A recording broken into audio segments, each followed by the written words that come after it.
നാം ഒന്നായിരിക്കുന്നത് പോലെ ശിഷ്യരും ഒന്നാകുന്നതിന് വേണ്ടി. അതാണ് യേശുനാഥൻ പ്രാർത്ഥിക്കുന്നത്. ശിഷ്യർക്ക് കൊടുക്കുന്ന ഏറ്റവും വലിയ കർത്തവ്യത ഒന്നാകുക. ഞാനും പിതാവും എങ്ങനെ ഒന്നായിരിക്കുന്നു അതുപോലെ നിങ്ങളും ഒന്നാകണമെന്നുള്ളതാണ്.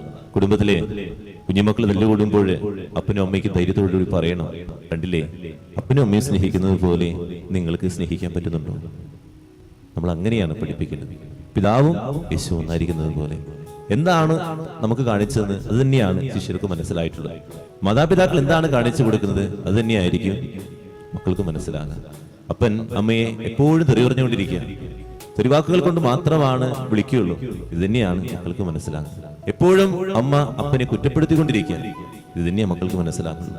അതുകൊണ്ട് ഒന്നാകല് നമ്മളാണ് കാണിച്ചു കൊടുക്കേണ്ടത്. പിതാവ് യേശുവും കാണിച്ച പോലെ തന്നെ എൻ്റെ കുടുംബത്തിലും നമ്മൾ മാതൃകയാകാൻ പറ്റുന്നുണ്ട് എന്നുള്ളതാണ്. നമ്മുടെ ജീവിതം കൊണ്ട് കൂടെയുള്ളവർക്ക് മാതൃകയാകാൻ നമുക്ക് പരിശ്രമിക്കാം.